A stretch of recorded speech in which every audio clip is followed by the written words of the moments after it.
What is going on, everybody? Thank you for tuning in to another episode of Clocking Out. I'm your host, Burt McGurk, aka PR, the King of Hearts.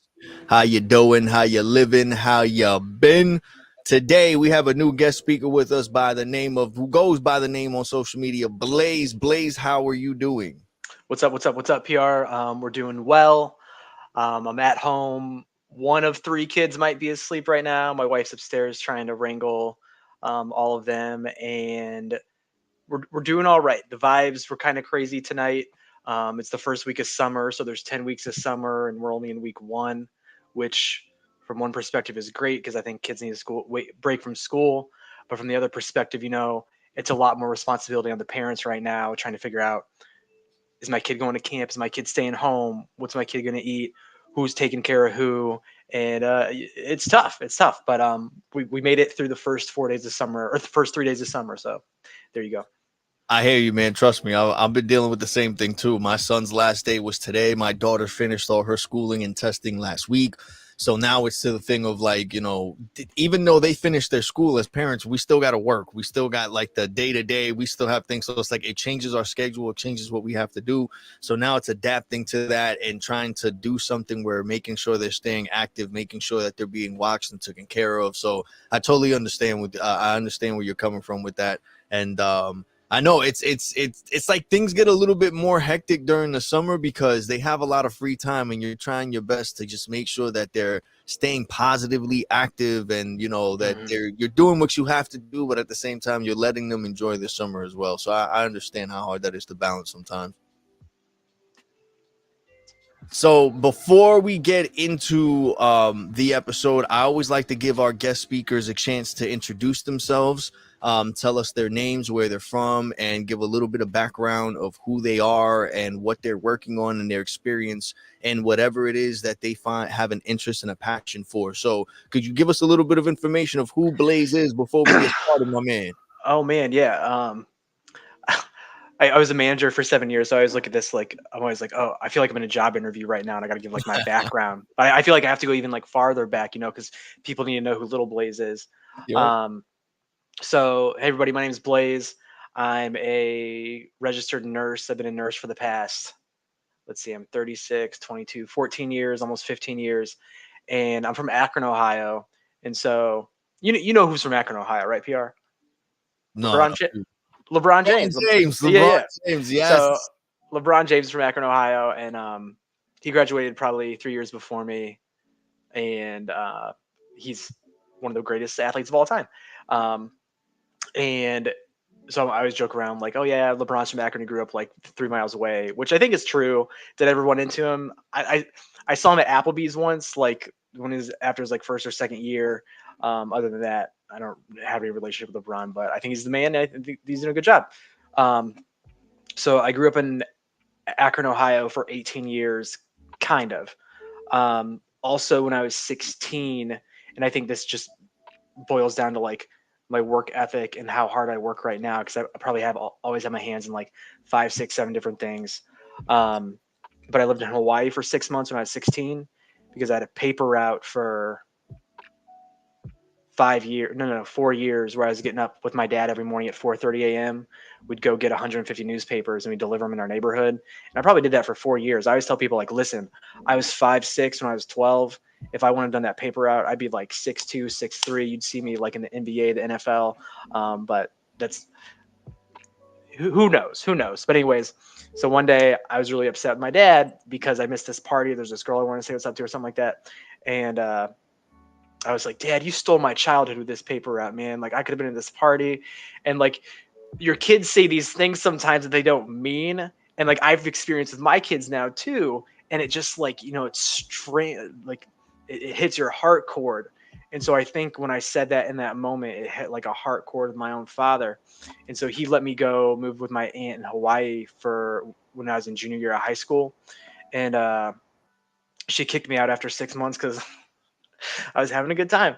But anyway, but for the most part, I grew up in Akron, Ohio, but if I would have never lived in Hawaii, I would have never became a registered nurse because when I first moved out there, my cousins didn't live there anymore, but my aunt like set me up to go out with some of their friends, which were like 3, 4 years older, And so, they're like 21, 22, I'm 16. And so, like, where do they end up taking me?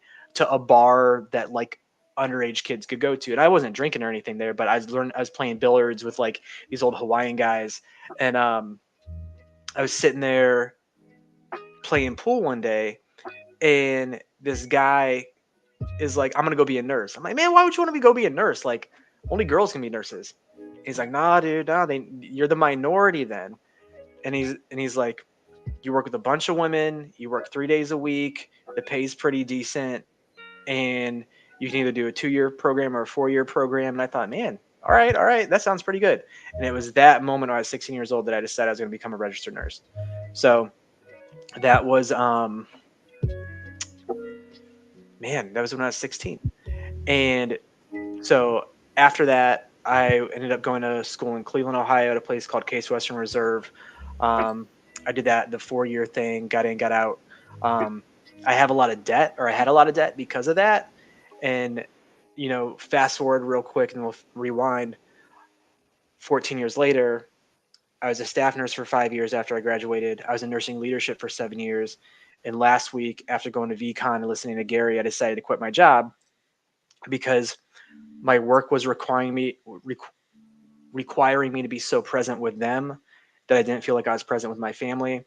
And I've been telling people for the past like 3 or 4 years, these are my priorities: God, family, work, God, family, work, God, family, work. But I wasn't living that. And that's what I was trying. By saying it enough times, I thought I was living it, and then really breaking it down, it's like I wasn't. Um, so that's when, then rewind. So I was a nurse for 5 years. Is there like music in the background? Yeah, there is. Oh, okay. I have a really low. Yeah, I have a really low. I'm sorry. You want me to turn it off? No. If you just turned down like a little bit, I was like, do I have an app open? I was like, No, no, I'm sorry about that. I got you. no. I love the background soundtrack. So after that, I was a nurse for 5 years. I was in nursing leadership for 7, and I held nursing leadership positions across 5 different hospitals in 3 different states. So I met my wife in Cleveland, Ohio. Then we moved to Columbus, Ohio. Then we moved to Boston, Massachusetts, and now we're in Rochester, New York. And when we were in Boston, I worked at 2 different hospitals because when I was at the first hospital for 2 years, I didn't feel that my mission was the hospital's mission. And so in that moment, or at least my leadership style didn't align with their leadership style. So that's when I felt like I had to move to a different position. Um, so throughout all of that, I feel I am a nurse at my foundation, but I've been a nurse manager leading people longer than I've been an actual registered nurse, if that makes sense. And so I always think that people would tell me this, that I'm one of the best bosses to work for, because I always tell people, listen, I care about you first. I care about the job that you do second.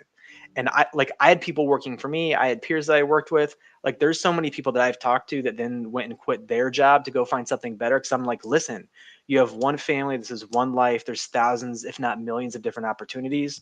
And if you start a job, like, this isn't 1960 where, your dad, my grandpa, my grandfather, or anyone else, they start a job and they stick with it for 40 years. Like, I've had like 10 or 11 jobs in the past 7 years.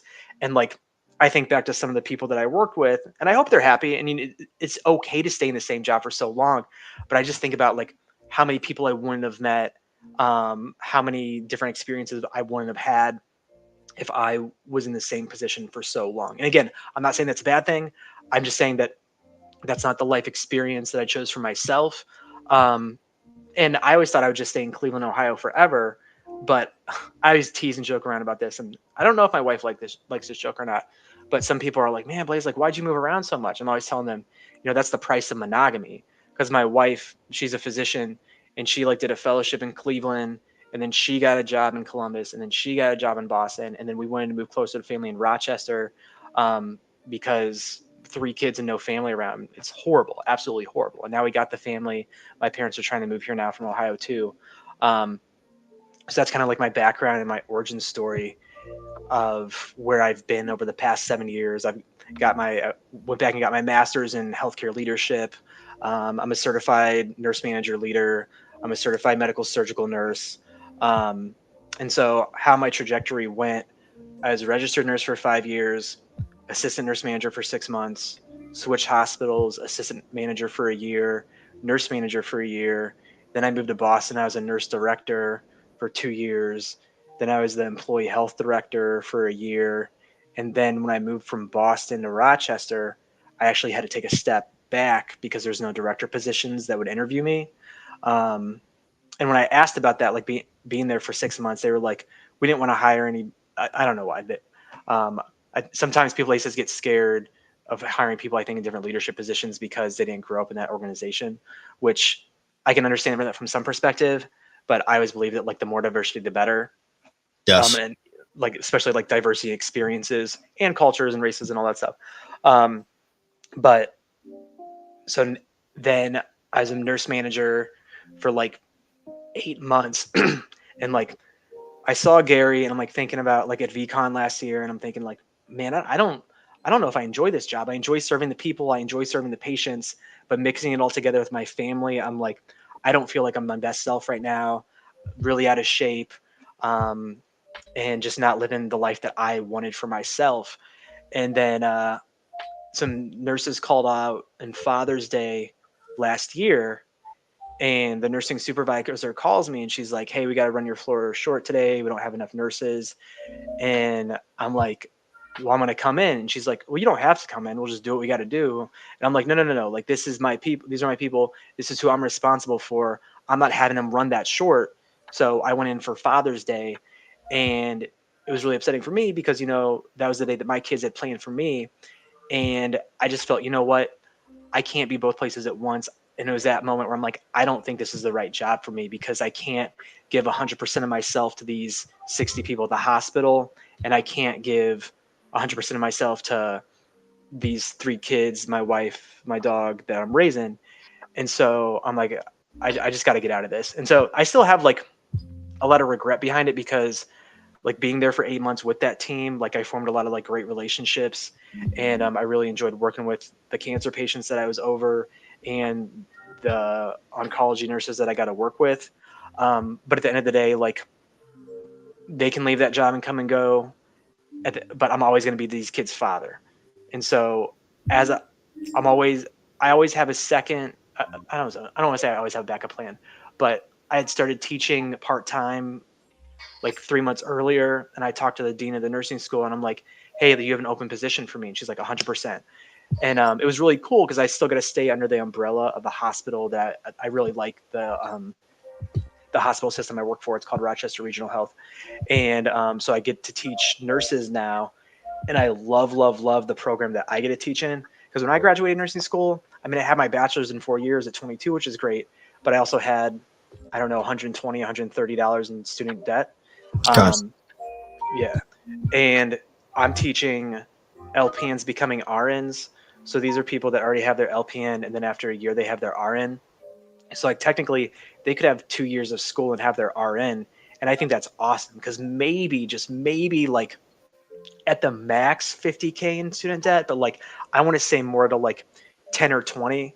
And our hospital has a really cool program where if you commit to work there for 3 years, they'll erase all your debt. So it's almost like you went to nursing school for free. And we're probably one of the nursing schools top 10 or 20%, I bet, that serves like the most diverse patient student population. So like 90% of our students are minorities. I'm guessing that number. I don't have like the hard data, but I'm very, very big on diversity, especially diversity in nursing. I've been on all these like different diversity councils and stuff throughout my journey. So that's kind of like my nursing background, and that all of that's built up to VeeDads. Because again, going back to what I was saying, God, family, work, God, family, work, God, family, work. So with VeeDads, I'd always tell my staff or the people that I worked with or had the honor to be over, like, listen, God, family, work. Just because work is number 3, it doesn't mean I don't care very deeply about the work that I do. And I still care very deeply about the work that I do, but I'm always going to care about my family more. And so I thought to myself, why am I not doing something that involves my family? And so like, I got into crypto like 2 years ago, and then I got into NFTs from crypto, and then I checked out VFriends. I still don't have a V1. So Gary, if you want to send me an eel, I'm here. PR needs something too. Hook him up. Oh yeah. Um, And so I got some book games, and I got 3 V2s, and I got an energetic electric eel, a protective panther, and a gentle giant. I gave the gentle giant away a couple months ago just because I couldn't figure out what to do with it. The protective panther I'm going to keep because that's his rookie NFT, so it is like a first edition because it's one of the newer characters. And then like I'll never let go of the energetic electric eel, because every time, because like I said, I've been in like 10 different jobs. Almost every job that I've left, I've had someone reach out or message me, and they're always like, we're going to miss your energy, we're going to miss your energy, we're going to miss your energy. And like I honestly believe that, like, I'm never going to say my energy is better or worse, but the energy that I put out into the world, I don't think anyone can match it. And I'm not saying like your energy or anyone else's energies again like worse or No, better than mine, but like, I hear you. yeah, I feel that I have a unique perspective. We all have unique perspectives, but going through VeeDads and like talking with Ryan more, like, and doing our shows and stuff, he's like, man, you're a really good storyteller. No one's ever told me that before. Like I always felt that like I just like to tell stories, but he's one of the first, and I love Ryan so much, and we're always being like, man, like this is really cool that you do that, and it's really cool to have like somebody you're partnering with and kind of like business and dadding life and stuff like that to be like point out things that you just think's a cool thing about you, but it's really like that's a really strong attribute. Like, um, like when I look at you, I'm always like, man, like and I know I've talked to you about your vid. I'm still trying to recruit you at some point to do some video editing stuff for me. But like you're saying, oh, I just do this and that. It's like I can't do that. Like I'd have to watch like 15 or 20 YouTube videos. I'd have to like go through like probably like 25 different things. But so just so you know, you do a really good job. I And appreciate that. and you also do like a really good job with these podcasts by just make I feel relaxed, like, because some people are like hunched over like da da da da da da da da Yeah, da. yeah. So thank you for that. Oh no, Anyways, thank you, thank you. yeah. But then so got into VeeFriends, and actually when I went to VCon last year, didn't know anybody, didn't eat food with anyone. I think maybe 5 people knew my name when I left, and the only reason anyone knew my name is because I signed up to be a VCon volunteer. And I don't know why I bought a ticket, but I bought a ticket. But then I was a VCon volunteer as well. You were a VCon last year, right? Yes, I went last year. Yep. I mean, you didn't say what's up to me, but that's all right. I don't think we saw each other, did we? I My Twitter presence was practically non-existent before VCon. So like I truly didn't know anyone. I think I had a Twitter account, and I had been on a couple of spaces listening to other people. Like I knew Jeremy, I knew Josh, I knew Gary. When I say I know them, I meant like I knew their online social presence, and that's it. So I thought I'd volunteer, and I thought I'd meet a lot more friends, but I was stationed. Do you remember the VCon Museum? Yes. So I was actually stationed in the VCon Museum for 2 days, and I was the guy. They had actually one of the first mini machines in there, and so I was standing next to that, and I was greeting people, and people would keep coming in and be like, "Oh, what is this? What is this?" And I felt I knew enough about VeeFriends to be like, "Oh yeah, that's the flamingo glasses. Those are that shoe collab. These aren't released yet." The Squishmallows were in there, and I'm like, because people wanted to buy the Squishmallows, and I'm like, I don't know, they're just Squishmallows. They're here and they look like VeeFriends. And it was really cool too because there was like some chair people in there. You know the gift goat chair. Yes. So there was like those chair people in there that did the gift goat chair. They were like sizing everybody up and talking these chairs up. So I became friends with them. And it was just a really cool experience. And I asked to be there the next day, and the volunteer coordinator let me. And so like I met Joe Animal in there. Oh man, there's my friend on LinkedIn. I think his name's Mike. I met Mike in there. And probably like the cool thing that like I'll never see the like dividends paid on is, so the first day everyone was really upset. And I've never told this story before, so I'm really happy we're having this conversation. And I'll get into more VeeDads and stuff. But so the first day everyone would be coming in there and they'd be upset because they didn't have quarters to put in the quarter machine. And like a couple people found quarters. And so after VCon, the first day that I volunteered in the museum, I actually went to the bank because I have a Huntington Bank account, and luckily there's a Huntington Bank in Indianapolis. And I got out like $10, $20 in quarters. And so the Nice. next day I was in the museum, people would be coming up and they'd be looking around and be like, "Man, there's no quarter." And I would just hand them. I would just hand him 50 cents to get a mini, and I just go like this. Shh. Nice. Don't tell anyone. And so like I didn't get to know them, they didn't get to know me. There was one guy that I talked to that I thought was really cool, and I tried to I tried to message him on LinkedIn. He does the NFT project or did the NFT project for all right, bear with me for a second. Who's the crazy lion guy from Netflix? You know what I'm talking about? You're talking about Joe, Tiger is it King? Joe? What is it? Yeah, Yeah, yeah, the Tiger King. Tiger King, yeah. And so the girl or the lady that was like the antagonist to Tiger For King. Joe Exotic or whatever his name is. Yeah, Joe Exotic. Yeah, yeah. Joe Exotic's antagonist was Carol Baskin, and Carol Baskin was a big cat lady, and he did. I guess like Carol Baskin has this NFT or did have this NFT project where Yes. she made like cats, and so the guy that created that was me and him had like a 10-minute conversation, and I found out Nice. he like lives in Canada. I'm like, man, if you're from Rochester, we should hang out, man. And he kept talking to me about The Office, and so like I was trying to link up with him once before he even started VeeDads to see like if we could just be friends. And so I sent him this like Office joke on LinkedIn as a message, and he never responded, but he read it, so there you go.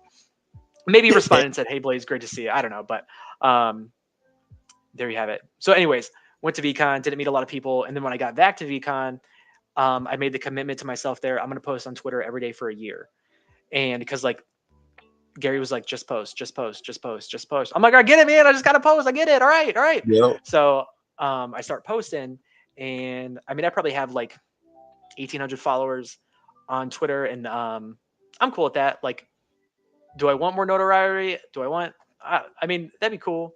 I'm happy with what I'm doing.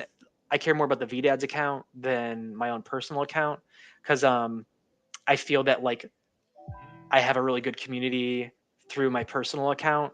If it grows, great. If it doesn't, whatever. But the VeeDads account, I'm like, we only have 297 followers. Tell your friends, tell your mom, tell your wife, tell your cousins, tell any dad you know. Follow, follow, follow. Check us out. Get the Daily Dad. Jump in. Join us in the morning. I saw you jumping in this week. I appreciate you. Not a problem. So that was VCon. And so I get back from VCon. I quit my job. I've almost been teaching nursing school for a year now. And I'm like, all right, I need to get more plugged into VFriends. And so probably the biggest thing that happened to me is I was at a park by my house and I shot this picture and I posted it on Twitter. And then Josh Courage was like, oh, hey, you're at that park. That park's by my house. And I'm like, no way. And so then I start messaging Josh or like make a comment. I'm like, oh, I live here. And he's like, oh, I live here. So like Josh literally lives an 8-minute walk from my house. So Wow. What a yeah, small world. yeah, he's a V friend, a big V friend, Bison. Yes. And I'm like a newly, V friend.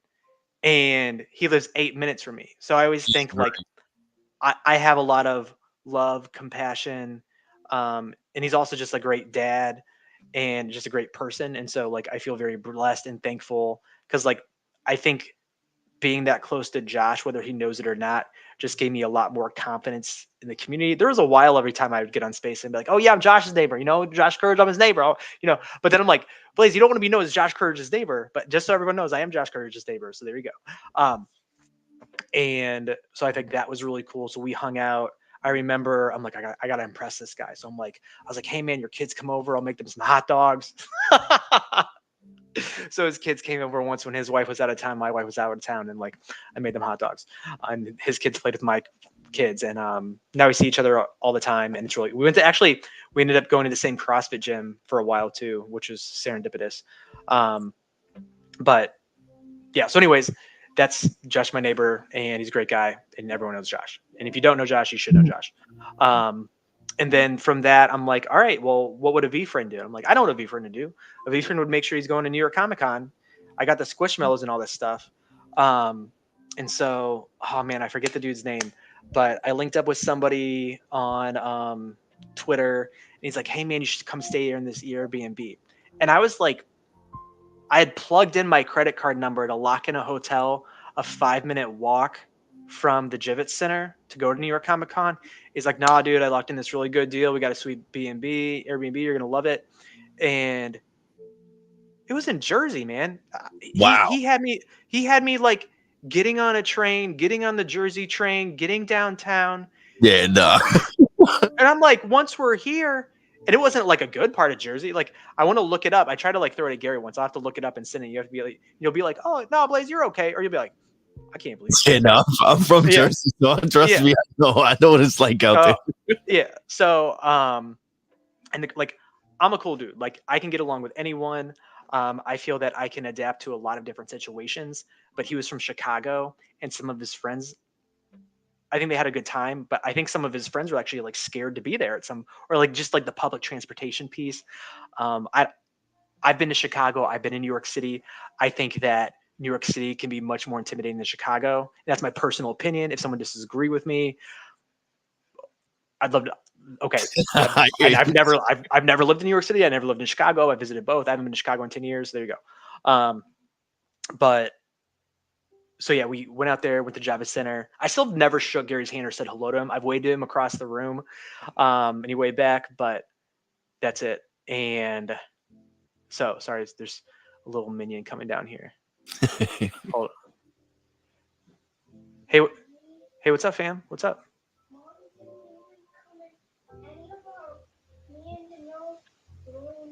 Okay, come here, come here, come say hi to my friend PR. And because this is what it's all about. It's like this Exactly. this organic authenticity. Because like it's just a Hey, part how's of it life. going, buddy? Say what's up. Hey, what's up? How you doing? Good. Hey, you having a good night? Kinda. Kind of, yeah. You having trouble staying asleep? Because mom's like not like tucking me and my sister to bed yet. Oh, you been enjoying your summer so far? It just started, right? You happy? You excited? Yes. All right, go to bed, or you can lay on the couch. Okay. See you later, buddy. Have a good night. Yeah. So that means maybe one of three's asleep. Um. So, anyways, at New York Comic Con, Ryan and me met up because I didn't get my. I actually ordered 3 pairs of the aspiring alpaca shoes, and they got lost in the mail, and I still don't know where they are. I still hope they come in the mail one day. But then I talked to Corso. Corso's the man. He hooked me up. He sent me 3 more pairs, but they Nice. didn't have my size. They only had my wife's size. So girlfriend who's not even like into VeeFriends has 3 pairs of aspiring alpaca shoes, and I'm a 9.5. I traded him some like cards for some tens, which is really kind of him. So, but anyways, that was me and Ryan's first interaction. Fast forward to December, we were doing a family vacation coming to the city, and VeeFriend, I just messaged a bunch of people. I'm like, hey, let's get dinner. Let's get dinner. Let's get dinner. Trying to reach out to some different VeeFriends. I should hit you up. I can't. I didn't hit you up. I'm sorry, but I tried to hit you up for wine night, Yeah, you and did. You did. I didn't make it. I didn't make it that it's all day. right. Next year, Yes, locking it I in. know, I'm gonna come right? pick your ass up. Um, and so I'm just watching. I'm trying to figure out what my son's doing. Hey, don't get hurt, okay? Are you hiding? Okay. All right. Um, so we went to dinner. It was me, Jeremy knows, Ryan. I'm trying to think Nico or Nika. Do you know Nico or Nika? I think I know you're talking about. Yes. He lives like an hour or two outside the city. He does a lot of stuff on Amazon. He's a cool cat. And Kowski was there. So Yes. I think it was the 5 of us. There might have been one more, but I think it was the 5 of us. And it's like, which is like, to me, I'm always telling people the best thing you can do in the VeeFriends community or any of these communities, sit down and break bread with people. Sit down and break bread with people, because you never know what conversations you're going to have just getting to know people. And so got to know Jeremy a little bit. Kowski is like my favorite person in the world. And then like Ryan's walking out, I'm walking out, and I'm like, hey man, like you're a dad, I'm a dad. We should do this VeeDads thing. And he's like, oh yeah, sure, okay. Or at least that's my recollection. And then fast forward, we start talking about it a little bit, and he's like, yeah, we should do this. Or maybe I feel that VeeDads wouldn't be happening, and Ryan might tell you differently, but I think if there was no Ryan, there'd be no VeeDads. And he'd be like, he'd probably say if there was no Blaze, there'd be no VeeDads. I don't know. But hear you.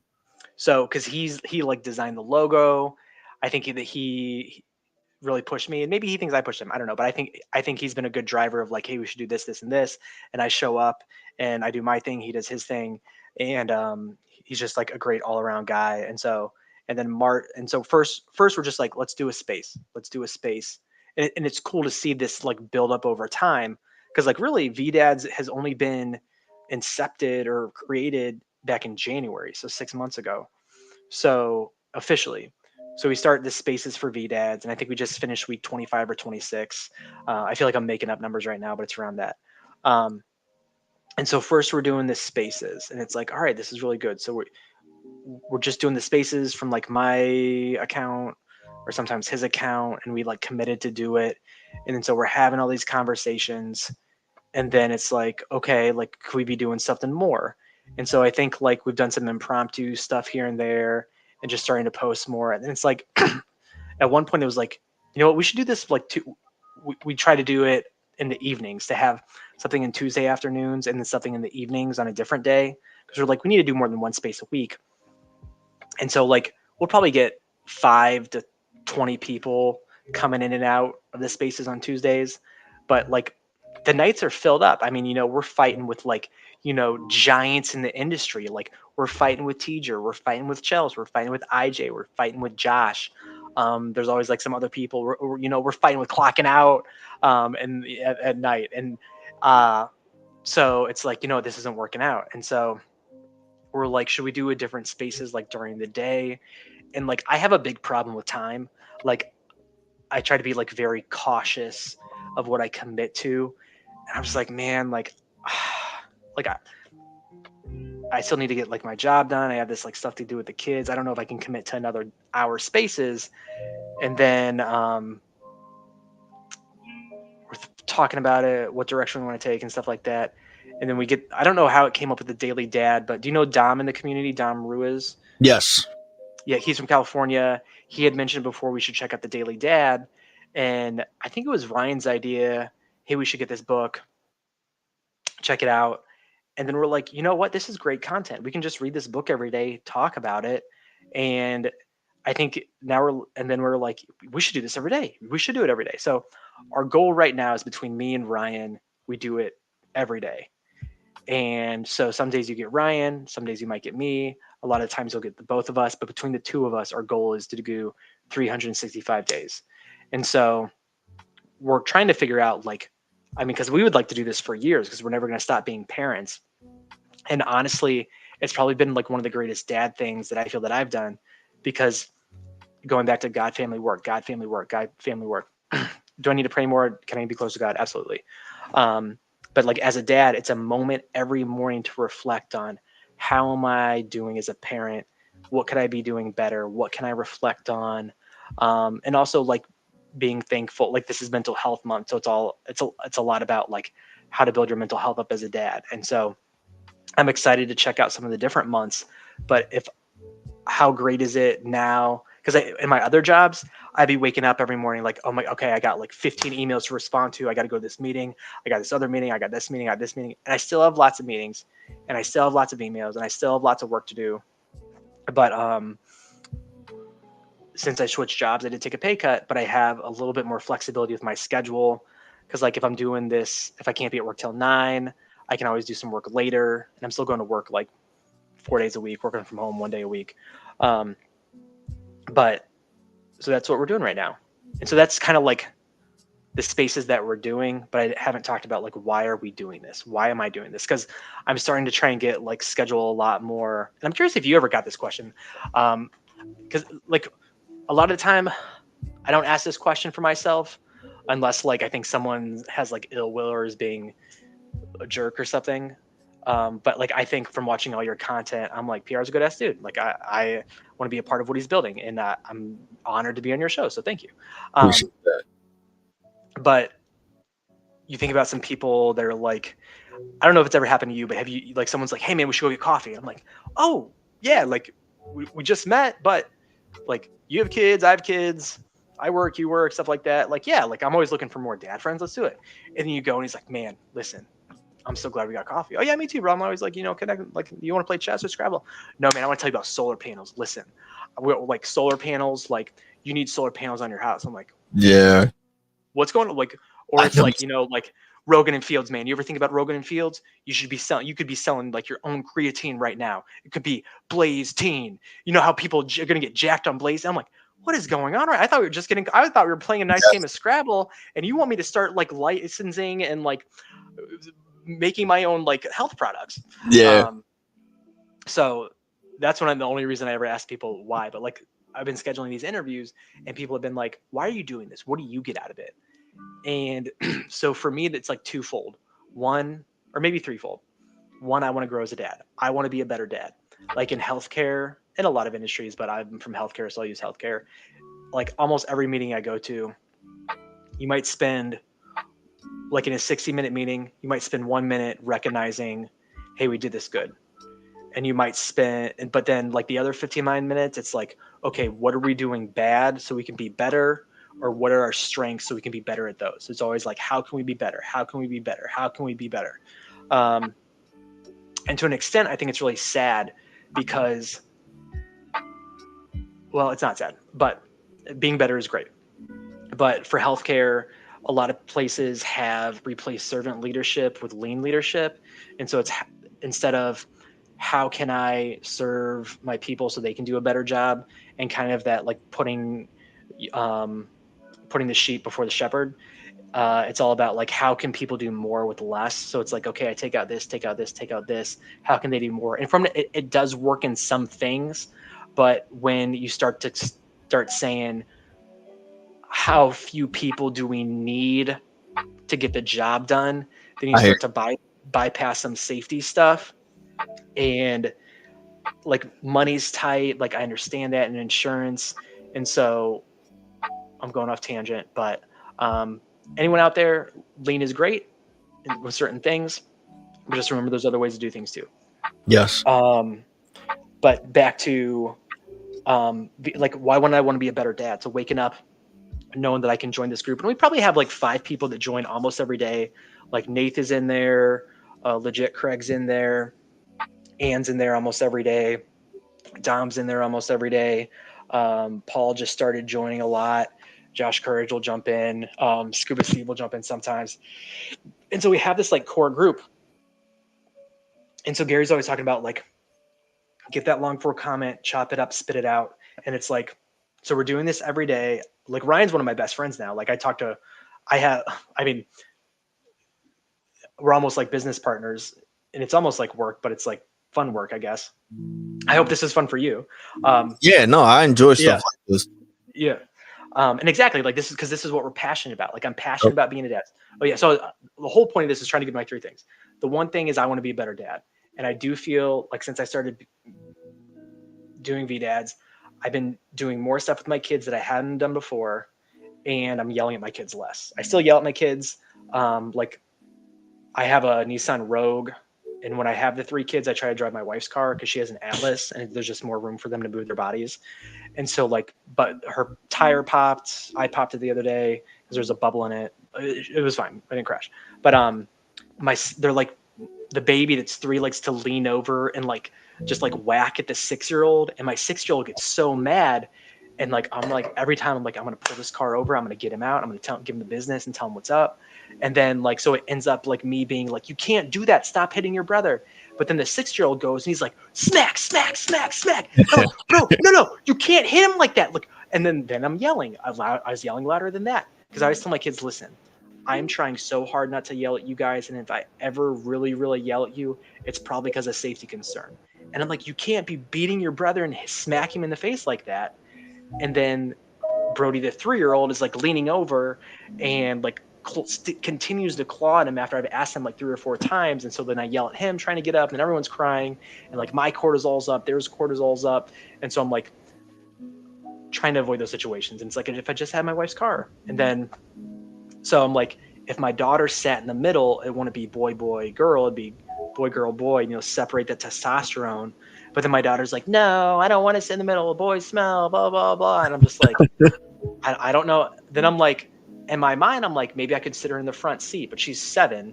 It's like I can't put a 7-year-old in the front seat. So I hear you. yeah, It's a never battle. Yeah.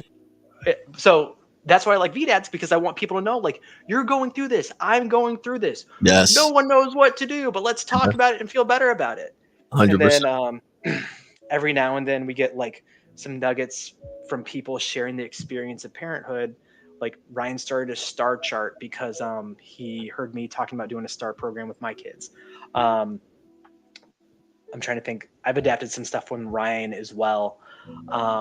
There's something he was saying the other day. Like he likes to tell his daughters, "You don't make that shirt look good.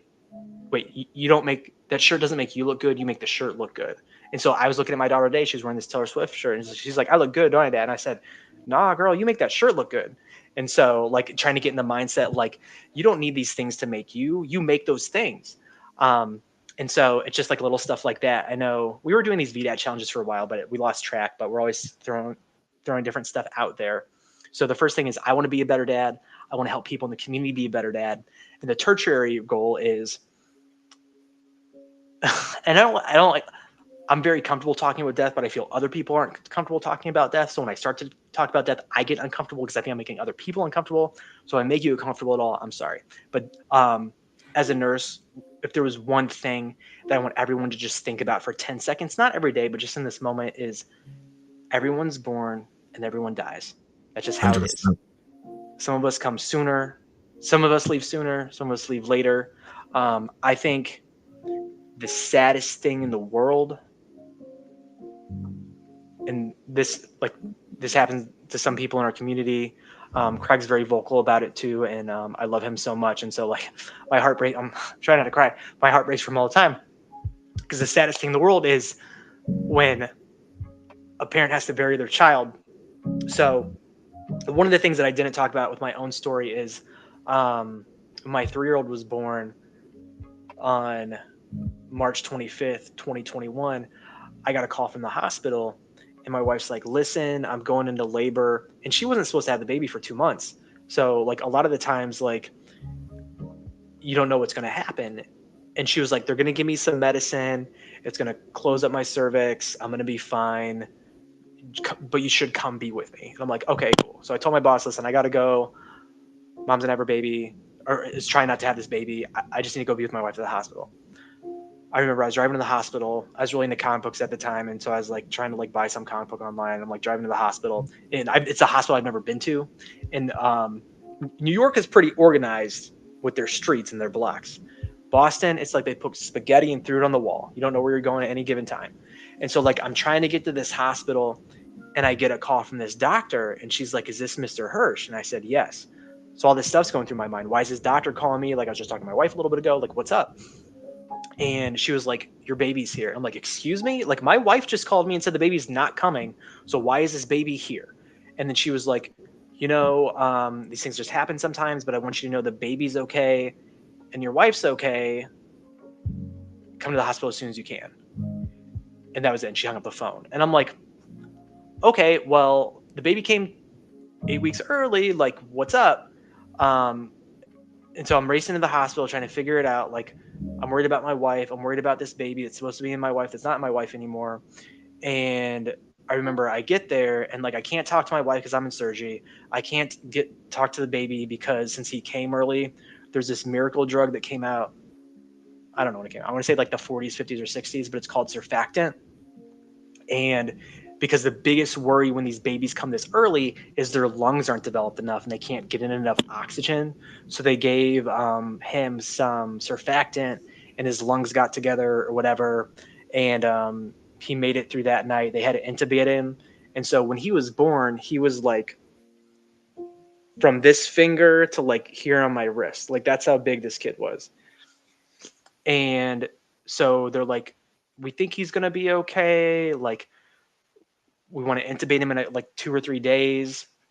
And so it's then you have to start checking off all these milestones. It's like, okay, he doesn't have a tube down his throat anymore. They took that out, but he's still on oxygen.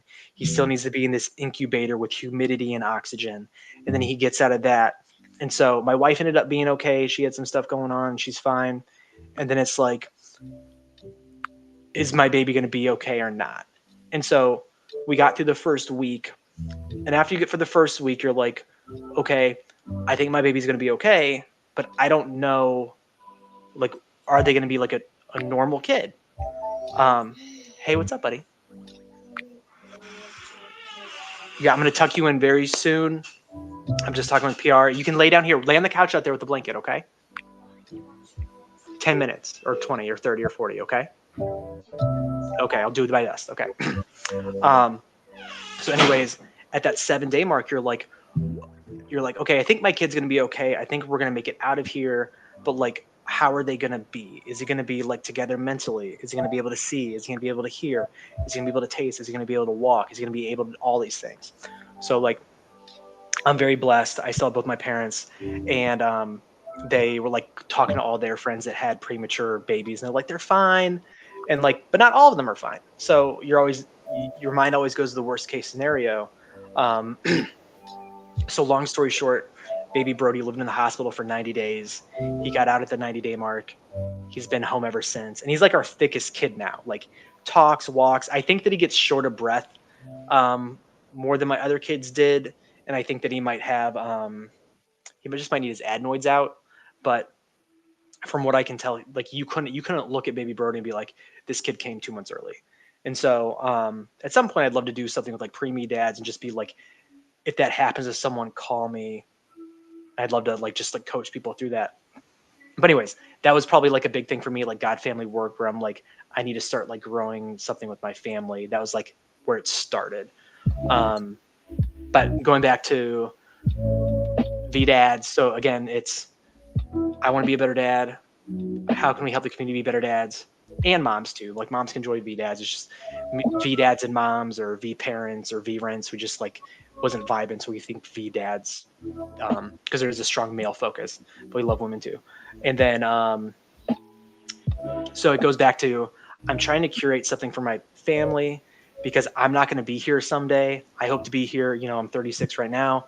I hope to be here 50, 60, 70 years from now, hanging out, chilling with my family. And I hope my kids are still alive because, again, that's what I was trying to say is the saddest thing is if a parent has to bury their child. But I'm hoping that with everything that I'm creating, that Ryan's creating, that we're working with these other dads, you as well, you're included, you're in that community, is that our kids are going to be able to look back at this content and be like, wow, my dad really cared about me. You know, like he was going through some tough times and, but at the end of the day, he still cared about me. And like, they're going to be parents one day too. So who knows what parenting will look like in 30 years, 40 years when my kids have kids. But I hope that will always be something they can look back on and be proud of. Agreed. And see what was going on with my dad at that time. Because I see a lot of people putting out all this some social stuff, like they're trying to like stay on topic, build clout, stuff like that. And I know a lot of people like they depend on these incomes and like, Yes. Like full disclosure, like I don't ever want to not teach nursing, but if I went part-time one day and I did this part-time or full-time, like I think that would be really cool if I could make some money off of this and help more dads. Cause like, I don't know how much more that I could do right now working full-time. Cause I'm a big limit pusher. I would rather push my limits and fail than not try at all. 100%. So there's some other VeeDads projects that we're working on. Like, so the crux of everything we do is the spaces on Tuesdays, the daily dad every morning. But Ryan's trying, and I'm trying to jump in like he's trying to do health dads on Fridays, talk about being a healthy dad. We're trying to do wine night once a month. That's this coming Friday. You guys should come 9:30 about the wine tonight. But then there's also, I'd actually like to open up like a marketing branch for VeeDads where we feature different projects. Cause I don't like, we sold like shirts and hats and stuff, but like, we don't ever want to like make money on that stuff. But like, if we could share items that we're using that other dads could check out, and then we're making a little bit of money off of it so that we can like grow. I mean, I bought a spider. I'm eating a spider on Friday. Did you see that? No, I did not. What now? What? Okay. So, on Friday we're doing Vino Dads. And so like we got a rosé and we got a red wine today, and I'm going to share it after I get off here. I told Ryan I did before I go to bed. so people can maybe find the wines and sample them with us. But not everybody drinks. I know there's people in the community that don't drink, and so I wanted to have the opportunity for them to participate in our tasting. And so if you go and you Google weird things to eat on Amazon, the first thing that came up was freeze dried tarantula from Africa. There's these zebra spiders, and they remove Gotcha. the venom. Yeah, and they remove the venom. And because Ryan was like, I thought we were gonna sample like a weird flavored Dorito, and I'm like, nah, dude, go big or go home. Like, we're doing tarantulas. Hell yeah. Yeah. And so, but this tarantula costs $25, and like, I can buy a $25 tarantula, but I can't buy like a $25 tarantula every day. And so, Yeah. And so like, you need money to grow and live and provide. So, before we go on any further though, I do want to say like one thing, like my wife is like a beast, and I wouldn't be able to do a lot of the things that I'm doing right now if it wasn't for how successful she was. And I never want to say that like she wouldn't be, I don't even know how to say it, but because she was a doctor and she did all this stuff, and then she joined this startup, and then after a minute she's like, you know what, I think I could do this myself. I wish them the best of luck, but I want to try this on my own. And like, we had a conversation one day, and I always come from this place of like we were just talking about, like, try it and fail. If you fail, you can always go back.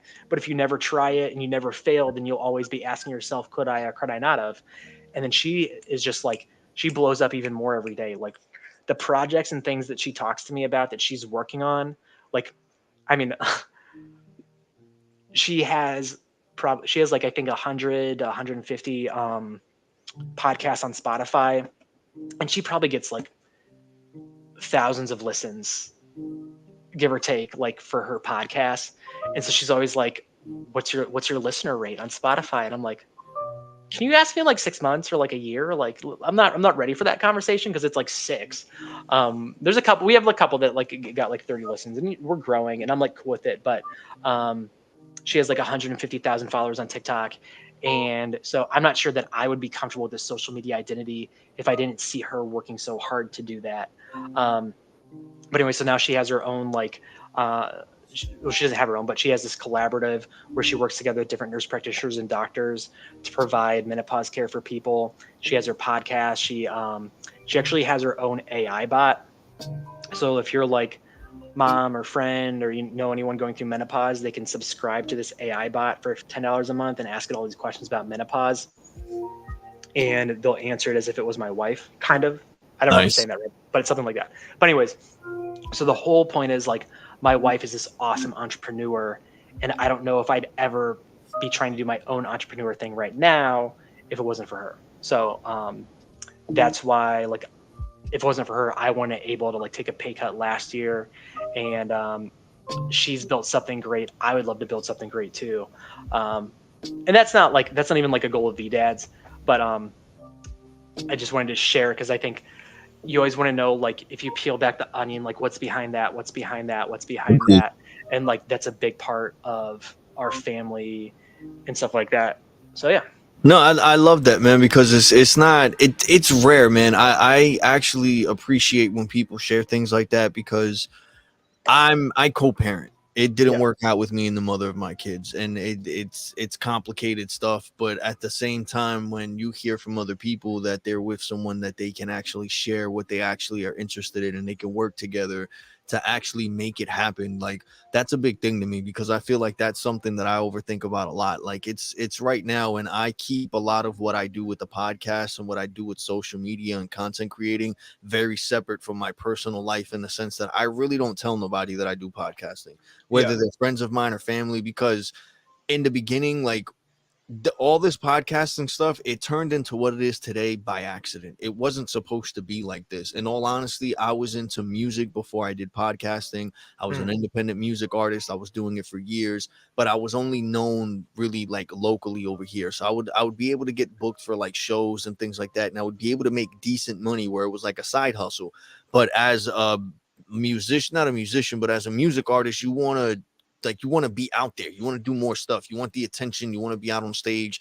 The older I got, the more I started realizing that the whole gimmick behind the music industry, or at least at the time, and now it's been getting a little worse.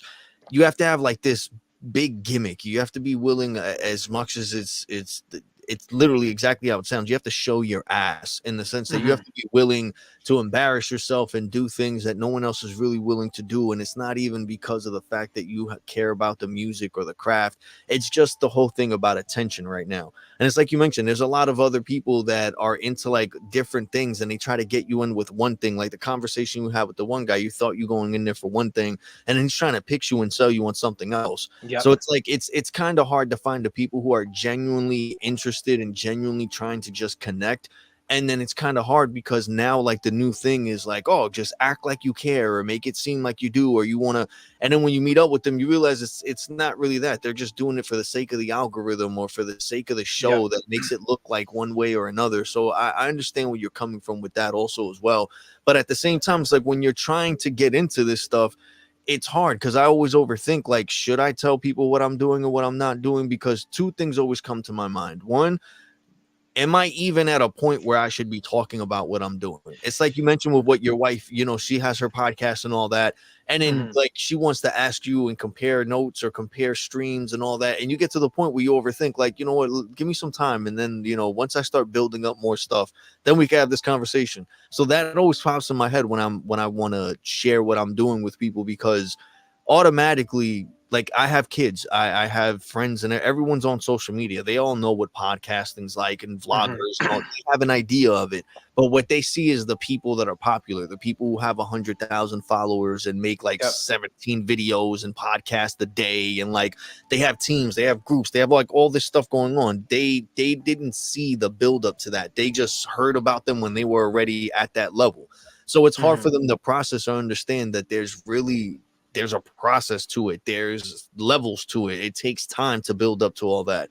So when you come up and you're like, oh, I've been doing podcasting, and they're like, oh, for how long? And you say 6-7 months, and they're like, oh, and you haven't gotten to 1,000 yet, or you haven't broken 100 this, or you don't have a subscribers, or you haven't made affiliate, or you haven't, like, it's all those things that you overthink about, because Mhm. in your mind, you understand that you're doing good for starting off and how you're moving, but you hesitate on sharing it because the first thing that people are going to ask is, what are your numbers, who are your followers, who's tuning in, who it, like, so it kind of makes you hesitant. And then the other thing is also that makes me stop from sharing it with a lot of people as well, is the fact that I always feel like if it's not that it's not good enough, I feel like once there's like a stigma around this content creating stuff, and it's to the sense that people just believe it, like, you're not doing nothing. It's not going nowhere. And what's the point if you're not having Mhm. 100,000 people tune in and all?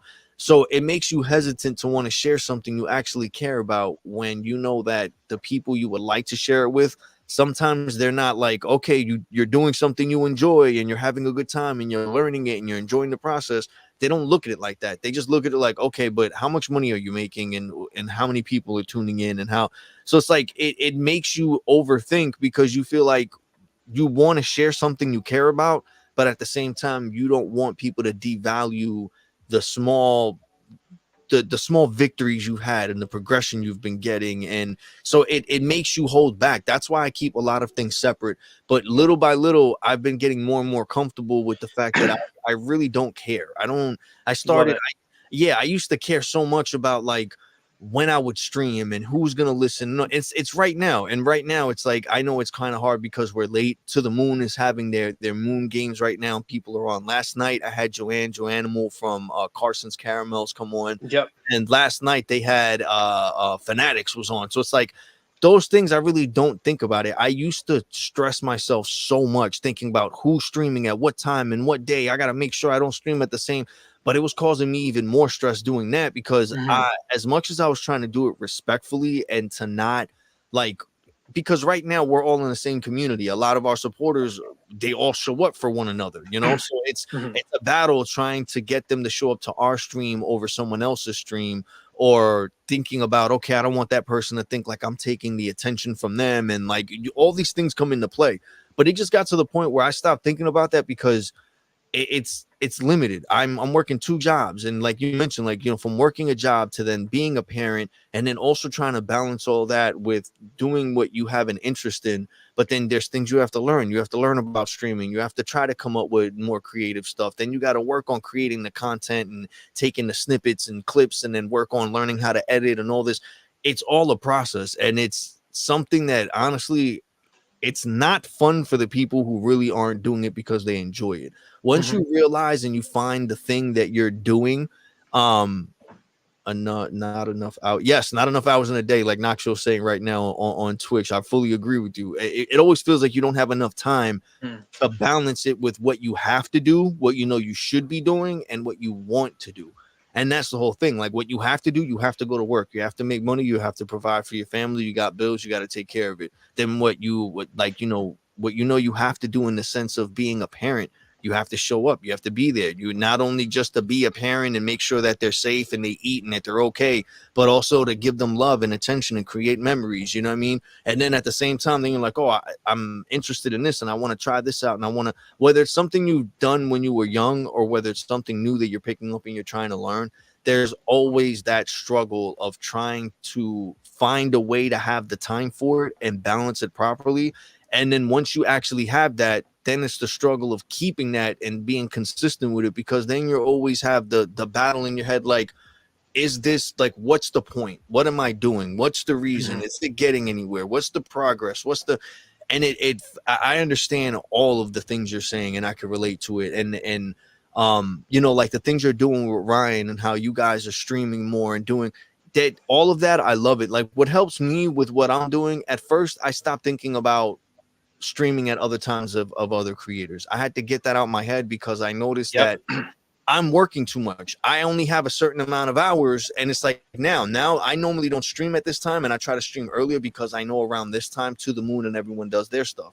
But at the same time, this is the only time you're available. This is the only time I appreciate that. want. So it's like I have to make it work. You know what I mean? Before, I used to be like, I'm only going to stream on Monday, Wednesday, and Friday, and that was it. But then I would start meeting people that were interested in being guest speakers, and their schedule would conflict with mine, and they would only be free the other opposite days or other weeks or different times. So it's like I started looking at it more like I can't keep limiting what I can do just to accommodate other people who I'm not working with. You get what I'm like? I'll always show up, I'll support. I'm a fan. I love what you guys are doing. We're all a part of the same community, so there has to be a form of respect, and I understand that. But at the same time, I can't drive myself crazy trying to fit your schedule when I know for a fact that no one else is going to do that for me. No one else is going to stop the momentum that they have and the things that they have planned out to be like, you know what? Let me stop. Whether I have 1,000 people tuning in or just 2.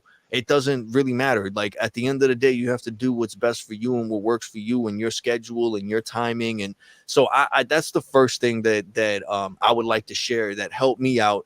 I stopped thinking about that. It sucks, and sometimes it's kind of hard, especially when you're a person that really cares a lot and you have that thing of respect. Like, it's going to be rough to be like, you know what? I have to just, as much as it's going to be hard, it's not in a disrespectful way, but I can't be worried about other people and what they have going on.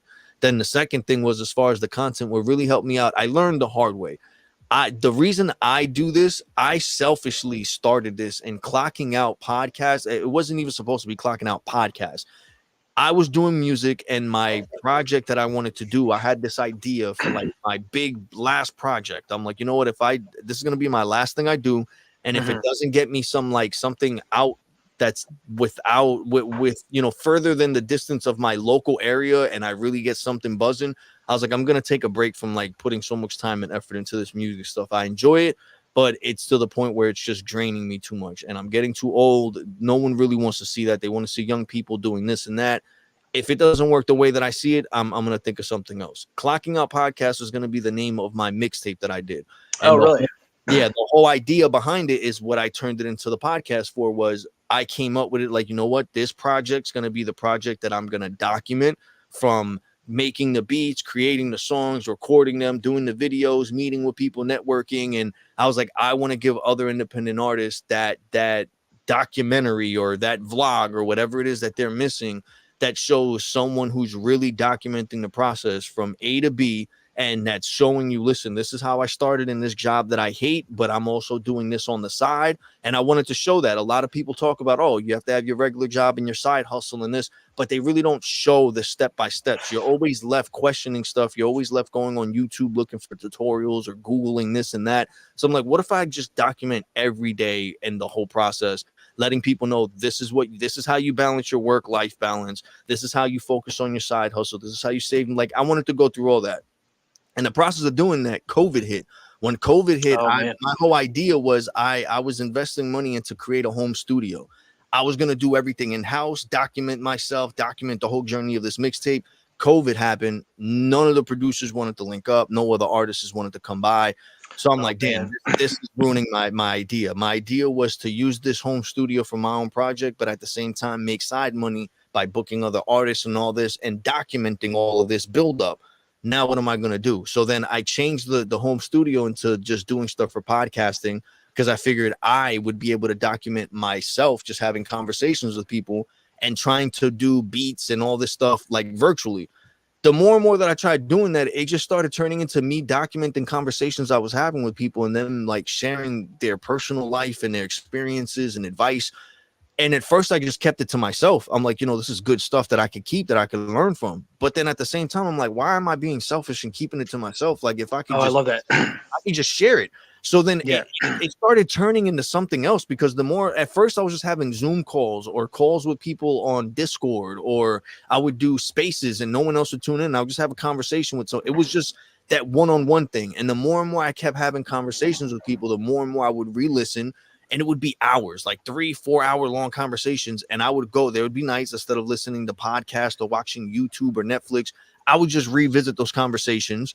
And as I'm trying to come up with lyrics or working on ideas, I'd noticed like gems that they would say and invite things that were really useful. And at first I was just writing it in a book. And then I started thinking, like, what if I just made videos of it and I shared it with people?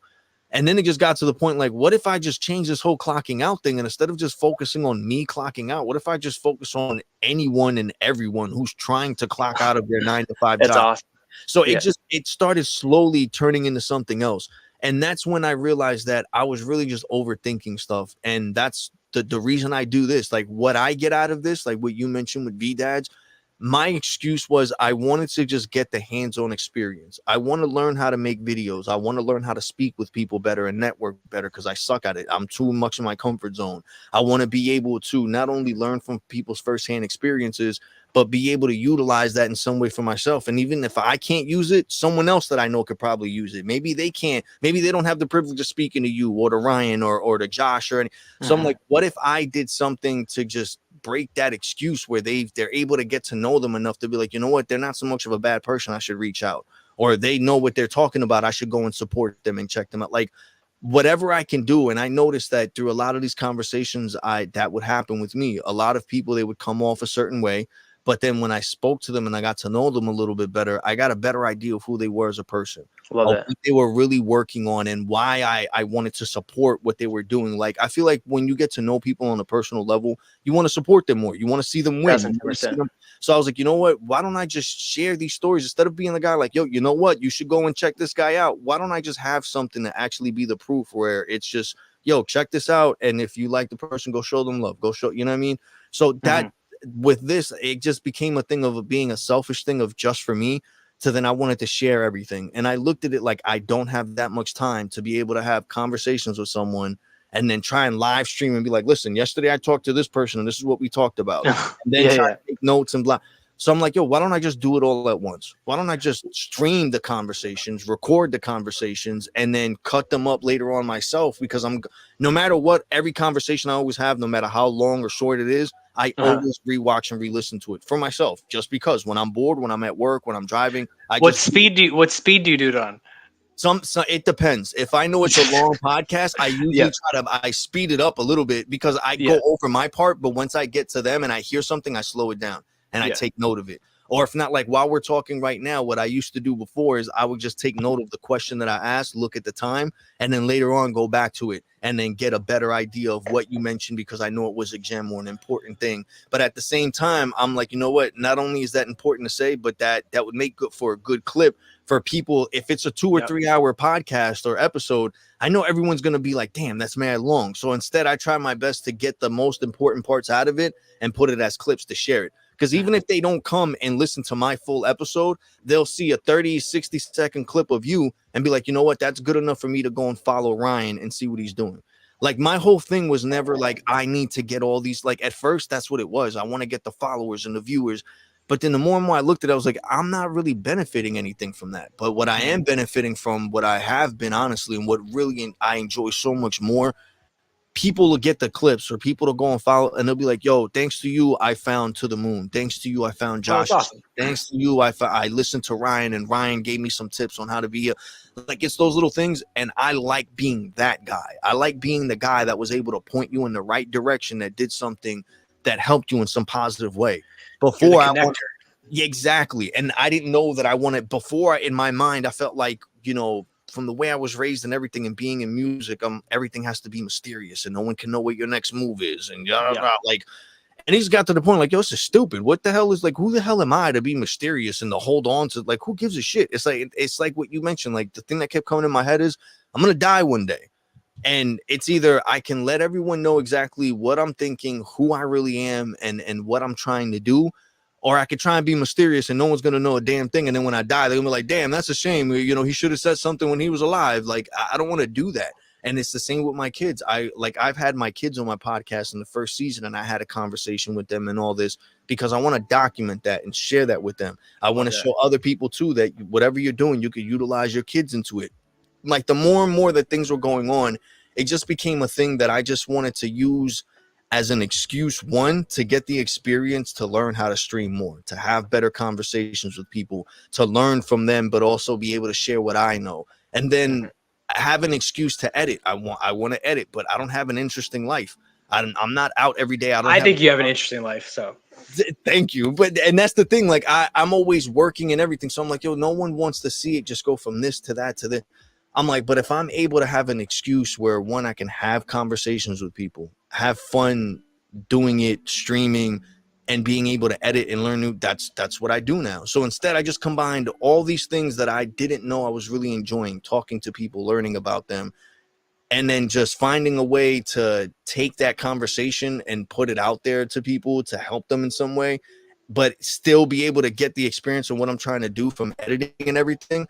Everything just started working out, and little by little, like, and again, I didn't plan any of this. It just started happening, and I started going with the motions of stuff.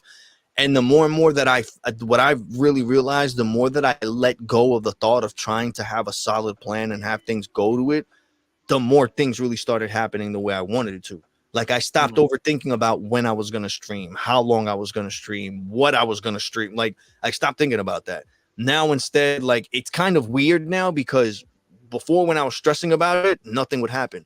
Now that I'm kind of just like, you know what, if you're available tomorrow, we're streaming tomorrow. If you're available at this time, and we're doing it that. Before, it used to be like, oh, we can't stream that day. So-and-so is streaming, and this is going.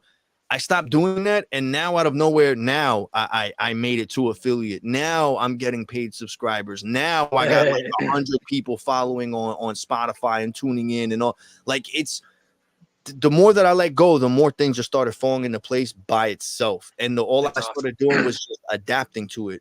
But it's like, it's going back to like what you're saying with you and Ryan. You guys are going through that, and you guys are still staying consistent. You guys are still focusing on your main goal. You guys are still, and I see that a lot of people can benefit from the conversations you guys are having and the content that you guys are working. And now, because it's true, like right now, there's more, whether, no matter how you look at it, from the way that we grew up in our time and our generation and all, it doesn't matter. At the end of the day, everybody right now wants to do something. They want to make something theirs, whether it's starting a business, creating content. Everyone wants to tell their story. Everyone has something to say. And it's just, some people overthink about it and they hold back. Other people, they haven't found people such as yourself, such as me, such as Josh, such as everyone else in these communities, to inspire them and show them, hey, they have a regular job, they have kids, and they're still managing to work on something at some point and make it happen. So it's like, that's why I really try my best to do this. Like, it's not easy. It does take time. But when you find a way to do it, and when you find a way to do something that you actually care about and you love, you start finding out ways to carve out that time to make it happen and learn what you need to and balance it properly. And yes, it does get stressful and it does get overwhelming sometimes, but even the smallest victories, like getting a new follower, a new subscriber, or someone DMing you that they appreciate what you said, or that they learned something new, or they're following someone else that really helped them, and all those little things make it all worth it. Those are those little, like, goals that you start reaching that you didn't even know you had. And then it starts getting really addicting to the point, like, you know what, I want to keep showing up for that one person that shows up for the stream, for the one person that was that one fan, your true fan. exactly. And that's what I love about what you guys and all these communities, man, because all of us, like, little by little, it's like, you're like, what are they really trying to do, or what's the point behind it, or what's, and then when you really get to know them, you start seeing their true intentions. You start understanding that all these people have a good moral compass and they don't really have bad intentions. They're just trying to figure out what they can do to give back to people, and that's all everyone's trying to do, is just give back. I want to throw one thing in there real quick, because you were talking about trying all this stuff, and I didn't know the origin story for clocking out with that. I know you had some link to music, but I didn't know that, like, it was supposed to be clocking out and it became this. And so, and I think, and people need to know that stories behind us. I almost want to call it like niche hunting, because Yes. like you try a different niche, you try a different niche, you try a different niche, and eventually you'll try so many things that you'll realize you have a passion for a niche and it'll line up. And then people like that, that's like the perfect pairing, in my opinion, is like passion and that niche that you found. Because like what people don't know is, like, I have a failed comic book Instagram, I have a failed comic book Substack, I have this failed TikTok where I was trying to write I'm gonna have a great day when I was going through like a dark time in my life. I have, like, my EBA is okay. I was on Whatnot. I got up to 1,000 different followers on Whatnot, and during COVID, there was one year I sold $20,000 of comic books. Nice. And if I did that today, I'd be lucky if those same comic books even sold for $4,000, because the market shifted so much. And I think it has a lot to do with like COVID checks and different things. But I also owe Whatnot like $600 because I bought some product they said that I could sell and then no one bought it. And then so principally I don't go on there a lot, but they never see that, like, all those failures behind, like, oh wow, these guys just woke up one day and PR probably emails one person. They're like, sure, I'd love to get together with you. And it's like, no, we see you working. I see you grinding. I see your videos. I see all this stuff you're doing. And then, like, same with me and Ryan. It's like, I think some people might think of like, oh, that's really nice. They can wake up and like, nah, dude, if you look at my videos, I'm in my work's parking lot on my cell phone talking to Ryan before I walk into work every morning. Exactly. And some mornings I can't even come in, or my kids are hitting me in the face. And that's one of the reasons that, like, I love what you're doing and what you share online. And like, if anyone is following Clock In and Out and isn't following PR, like, I'd highly recommend, because like I love all the stuff that you share on that. Because I get to know a lot about clocking out and I get to know a lot about you. I And like, appreciate that. and sometimes you hit us with the double like, where we get the clocking out like and then the PR like. Yeah, I always try my best. Yeah, I always try my best, man. And then I think the other like really cool thing, oh man, I lose my train of thought a lot. We were talking about what you're doing. I laughed and I forgot it. You were talking about how even you always trying to make it. You're always trying to make the stream. You're even streaming from the parking lot sometimes. Oh yeah, Yeah. streaming from the parking lot sometimes. Just like people just don't understand. They think that me and Ryan just wake up and it's like, oh, we're gonna do this one day, and it's that's not the case. There's a square one. There's something that happens. Going back to what you were talking about before, it's like, until you like talk to someone and understand where they're coming from, then you might be like, okay, I get you. I get where you're coming from. And I think, like, I would say for me, probably personally, because I'm a loving, caring, very open individual. I'm not saying you're not, because I think you are too, but there's some people that aren't out there. Like, if I hear a story, 80% chance I'll like you. There's 20% people that I'm like, nah, this still isn't vibing with me. I'm sorry. That happened to me recently. And I don't want to go into the details too much, but there was an interview that I was supposed to do, and I don't think I'm going to do now, because I was looking back at this individual, some of the stuff that they post on social media. I'm just like, I don't think that the vibes that you put out there is something that I can like align with. And I'd be curious for your perspective. I don't want to do name drops or anything like that, but there's a well-known podcaster that's interviewing like a controversial character in media right now. I think you know what I'm talking about. And I just think that's like very interesting because like my whole view, but I don't know, like I'm very small. No, I can share something. I think I know what you're talking about. I had an experience of something similar. Put it like this: I was gonna stop podcasting when I got back from VCon.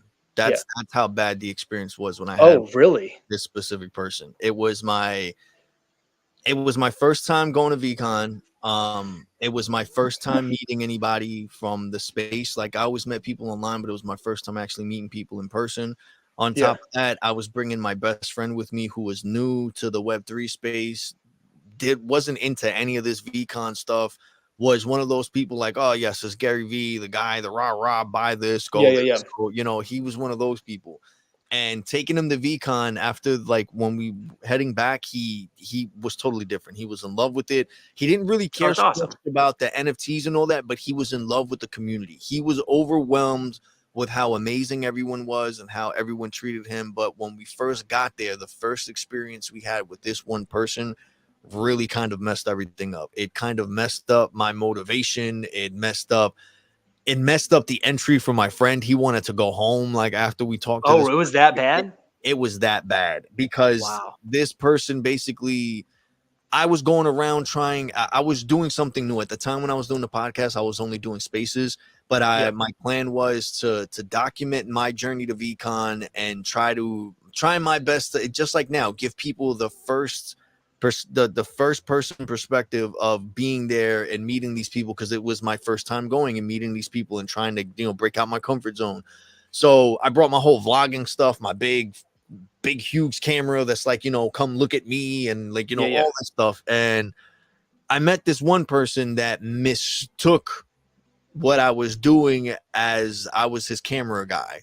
And it went from me just trying to document my journey and my experience to then it slowly started turning into me being this guy's camera guy and following him around, and he thought like I was shooting a documentary for him.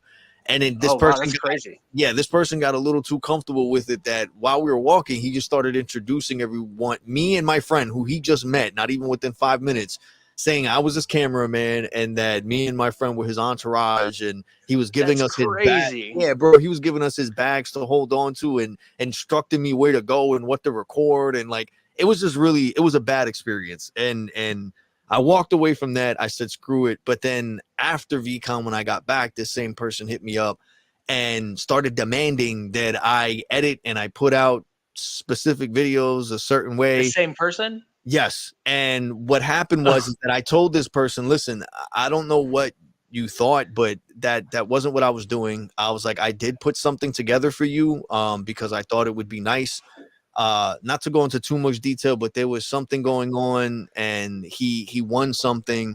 And so I told him, I was like, listen, I did like a little congratulations video congratulating you on winning this and blah, blah, blah, and doing a little background on you. I was like, but the video is like a 2-minute video. It's nothing too crazy.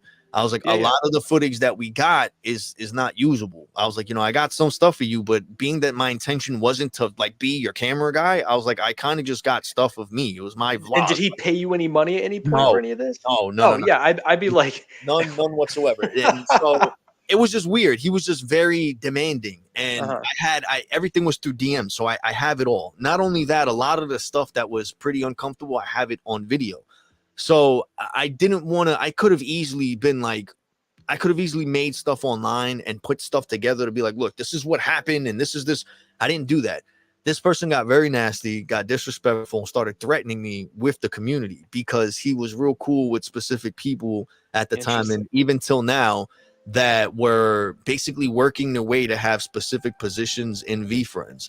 And this person got really nasty with me and was like, yeah, you're really stupid, and cursed me out, and was like, started lying, saying that he had connections with Gary, and that how would I not want to work with Gary when Gary was working him. Meanwhile, Gary didn't even follow this guy at the time, and Gary was following me. So I just, that right there got me to be like, all right, you're just trying to like threaten me and be like whatever. Then he started telling me that he was going to make sure that I could never get into any of the VeeFriend discords or any of their online events, and that I was going to be black. Like, he just started saying all this stuff. It was crazy. Then it got to the point that I was trying to just ignore it and leave it alone. This person went out their way to jump on everybody's spaces and everybody's live streams to paint this picture of me and tell this story of a lie that he basically had me, that the whole point of our relationship was for me to make him content and do this and do it, when that wasn't it at all. It was just the person that I wanted to have on the podcast. We were going to do a podcast at VCon, but again, like I said, at that time, I didn't do any of this. I didn't do the live stream video. Everything was just spaces. So he took it like I was going to do a documentary on him and then do a specific spaces specifically on him, when that wasn't the case at all. He was working and employed or part of a project, and I already had coverage of that project. But being that the person that I covered, that I had on the episode as a guest speaker, was just the top holder of that project, I didn't interview anyone who was actually a part of it. So he was a part of it, and then he just turned it into something personal himself. He never mentioned his project, what he was doing, what their goal, like none of it. It was just, this is me, this is my life, and follow me throughout VCon. And I'm like, bro, I'm not your camera guy. Like, he started painting that picture. Oh, he just used me for content, and he used. So I started overthinking, in the sense that people are just thinking I'm using them for content. And this is before I even did the video aspect. It was just audio stuff. Crazy. Yeah. So it got me really to overthink, like, all right, now after that, he went around and basically, because I got too comfortable with him when I first met him, and I let him know, like, yeah, I'm going to have this person on, and I'm working on this, and I'm working on that. Just when we were regular talking, he went out his way to go and reach out to each of those people. He went into their inboxes. He told them all, don't work with this guy, don't support him, block him, this and that. Oh my gosh. Started going on to people's spaces saying the same thing, people's live streams. So then people were canceling on me. People were unfollowing me. People were blocking me.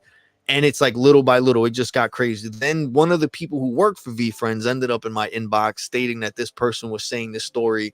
It just got out of hand. So then when it got to the point that this person, I don't even want to say that person's name, but that person jumped in my inbox. He's someone in VeeFriends now.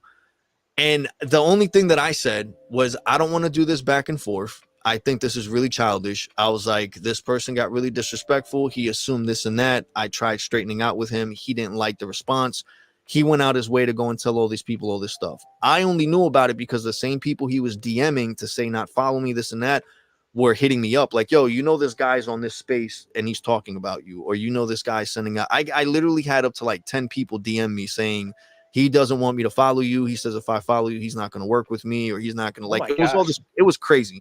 Yeah. So people kept asking me like, what's your side of the story? I was like, listen, we're not in high school. I'm not going to do this back and forth. I was like, I know I have not only, I didn't tell people, but I knew I had the video footage of the experience. I knew I had all our messages that we had. So all I would tell people was like, if you want to know the truth, tell him to show you our messages. He would never show anyone the messages because of what he says. And it's if I even showed it, it would be very like childish, but it would show his true colors. So in my mind, I was like, if this person really wants to expose me, tell him to expose our messages and our interactions, and it'll show the truth. And if I'm the bad one, I'll admit I'm the bad one. I was like, but I'm not. I was like, but I'm also not going to do this back and forth of who I need to explain. So once that happened, it kind of died down. Like no one said nothing. People would be like, we asked him for the messages and he doesn't want to give it. And I'm like, all right. So other people left it alone, whatever. But I got so affected by it that I wasn't even going to be podcasting anymore. So I left it alone for a while. Then I met a person who goes by Ben Kind on here. Oh yeah, I know Ben Kind. Ben Kind's the man. I think I want to say I bought his first piece of art on Twitter. I have this big thing where if anyone's ever selling something and you're my friend, I want to buy the first piece or first thing or be that first person to support you. I might have not been the first. I might have been the second or third, but yeah, Ben Kind's like he's the man.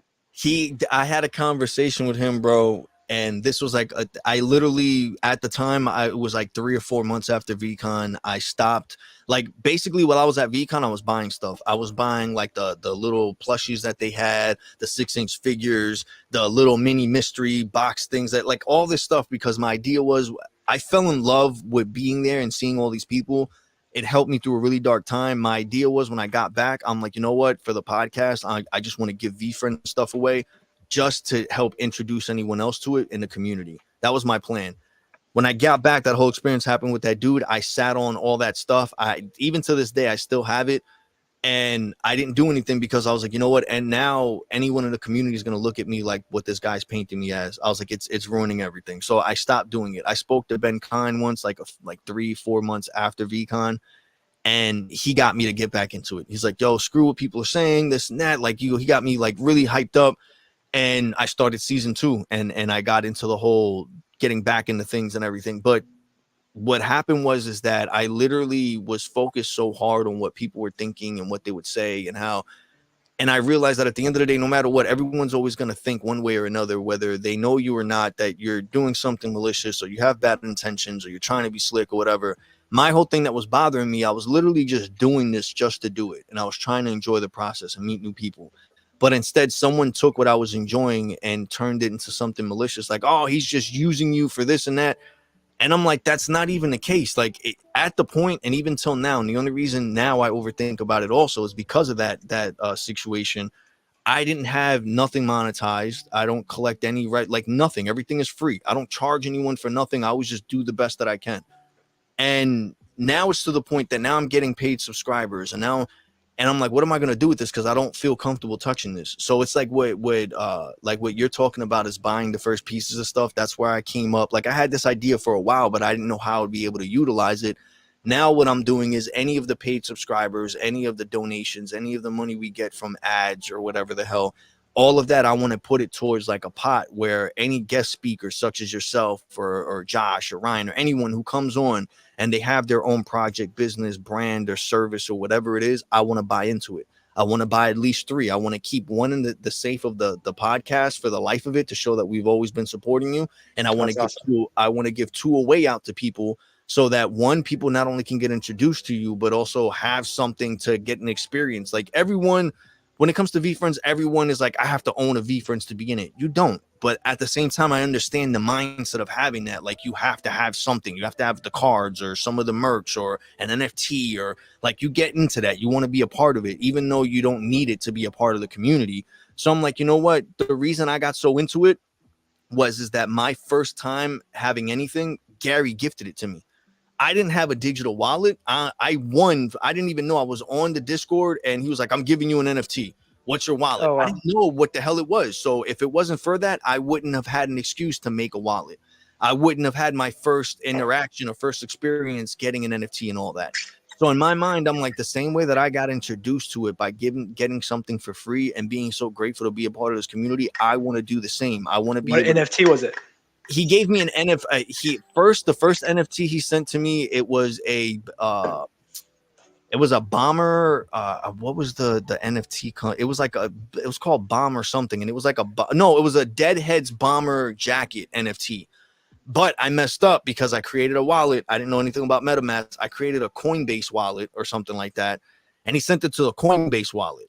And I was confused. I'm like, I didn't get the NFT. He was like, I sent it to you, bro. Like, and this is Gary talking to me through DMs. Gary, step by step himself, helped me create my wallet and do all this process and everything. But I did it wrong. Instead of MetaMask, I did a Coinbase.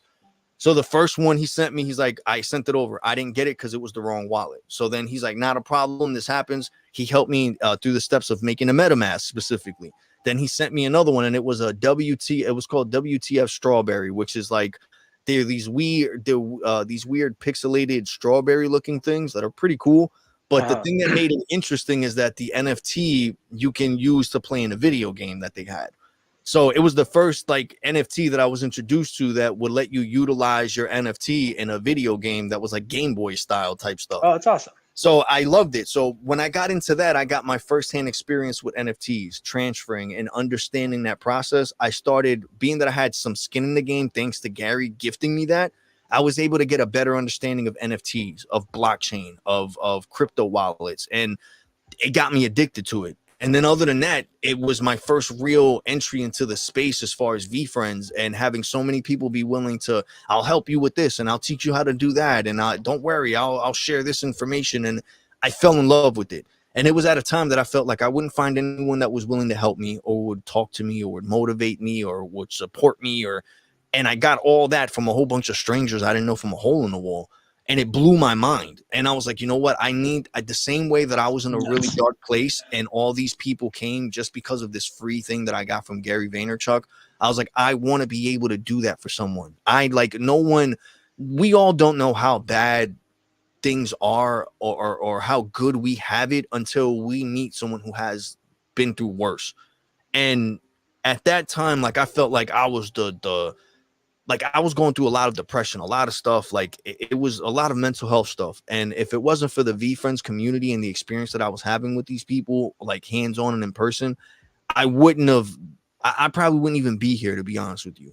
And I kept looking at it like I want to be able to give that to somebody. So that was like the whole idea behind it. I'm like rambling on, but I love hearing the story. I do got to go to bed in like 5 minutes. My wife has sleep. Yeah, I know. Me also. Trust me. That's why I'm like I'm overthinking about it. I'm seeing the time. But basically, what it came down to was I just, from all of this, and just like what you guys are doing, the whole thing is like I want to be able not only to inspire people from hearing other people's stories and being able to see how you're able to push through and persevere through whatever challenges you're facing, or anybody else, whether it's getting funds to start the business or having the time to start creating content or any of that. But at the same time, I want to introduce the best that I can to VeeFriends community, because it's like you're saying, sometimes you have those people that you come across and you have that bad experience and you don't know what their intentions are, or you don't know how it's going to go. And then you agree to something. And then the more and more you start taking some time to do that research, you start realizing that you guys don't align in the same thing. And you start questioning, like, I don't know if I should do this and do that. I say follow your gut, because like I mentioned with that experience I had, I kept having these feelings like, yo, something about it's not right. I don't like this. But I kept pushing through because I thought I need to push through my comfort zone. Yep. And then I realized I should have just followed my gut, because it wasn't even anything about that. It was just something that I realized I shouldn't be mixing my energy or putting my time with this person, because something isn't right. And the more and more time went on, I realized I was right. You know what I mean? So if you have a feeling or something's telling you like you shouldn't be a part of this, and it might not go with your moral compass, I say follow your gut, bro, and don't do it. Don't overthink it and feel so bad about the other person or what they might think. Be honest at the end of the day, because, you know, actions speak louder than words when it comes to things. And sometimes people will mistake it and think they can take advantage or think they can talk to you in certain ways. And I'm a big person against that. I don't like people trying to take advantage of other people because of their actions, especially when they're trying to show kindness and people take it as a weakness and they try to, like, you know, take advantage of that. So don't ever feel bad, man. If you ever have a feeling like you shouldn't be doing something with someone, chances are you shouldn't, man. I'm telling you. Oh, I appreciate that. I know that going back to like the beginning of the conversation, we're talking about clocking out and just learning from like the experience of, because again, like I still clock in and out, but it's been getting more and more on my own terms. And so I just wanted to encourage anyone that's listening to this. The first step is just starting. I'm a big plan person. Like I'm big on evaluation. Like, okay, let's do this for a week, evaluate. Let's do this for 2 weeks, let's evaluate. Let's do this for 30 days, evaluate. And I always tell myself, okay, if it goes back for a week, that's fine. If it goes bad for another week, that's fine. But you have to have that moral compass of like, okay, if this is going bad for like 3 months and I'm not having any growth, like, do I keep grinding, or how long am I going to grind for? And it's about like pivoting and stuff too. So I just want to encourage everyone, if there's something that you've always wanted to do, just try it, just do it. And if it doesn't happen, that's fine. But then you'll never keep stepping back and saying that I never tried. And the one thing that you were saying, Gary's always talking about, Gary was talking about something. And there's something you said like 20 minutes ago. I don't know. It's going to come to me, but it sounded like you were doing something that Gary's talking about now, but you were doing it first. So I love that. Yeah, no, I mean, honestly, I mean, I don't know. I've gotten a lot of ideas through Gary and all the stuff that he does, man. And a lot of live streaming content, because you were talking about, I'm doing this by myself. Why don't I just share it everybody as I'm going through it, and they can benefit from it? Yeah, and honestly, that's the reason I did is because I wanted to do live streaming. So I was like, why don't I just live stream the conversations? You know what I mean? And I don't know if this will help you guys out, because it's like you're saying, you know, you do long form content and you chop it up into pieces. And that's what I started doing. I always kept thinking that's what I was doing, But the more and more time, oh, you're real quick, Nacho, thank you for using the stickers. I didn't think anyone would know about these new stickers that I got. And I went through this time of trying to design all these new stickers for the subscribers. So thank you for noticing and trying Oh man, them I'm gonna out. have to go back and look at the chat. Yeah, you see, I have all this. I've been trying to like hint at some merch that I've been working on. Oh, that's So awesome. I turned them into stickers that the paid subscribers can use for the tier 1. So like logos for shirts and hats and stuff. So I figured that would be a way to like tease some things out there to people. But I'm getting off topic, but I don't know if this will help you guys with what you're doing with VeeDads and your daily stuff. But basically, I literally, because it's hard to go around and vlog and then try to stream and do it. So what I try to do, and another thing that I play around with, and many people don't tune in. Sometimes I don't save it, but I always download it and edit it myself later. I literally just try to live stream everything that's happening, or anytime that I'm going to talk to myself, instead of just recording myself and making it a post. I try to just go live, even if no one tunes in, and if someone comes in, fine. But I always go live. One, it gives you an excuse to go live. That's something that goes out there and people will always see it. Two, you can always go back, download the live stream, cut it up into pieces, and get rid of all, like, the dead space and all that, things like that. But it's like you mentioned, like Gary says, it's document versus create. And when you get into that mindset, sometimes you overthink, like, oh, you're always the guy with the camera and you always have to record everything. Doesn't always need to be show everything and show all. But whenever you feel like you're gonna have, because we all have those conversations where we talk to ourselves, period. I don't care who you are. I feel like all of us, we all talk to ourselves, whether it's to self-analyze, to motivate ourselves, to break things down and try to get a better idea of what we need to do.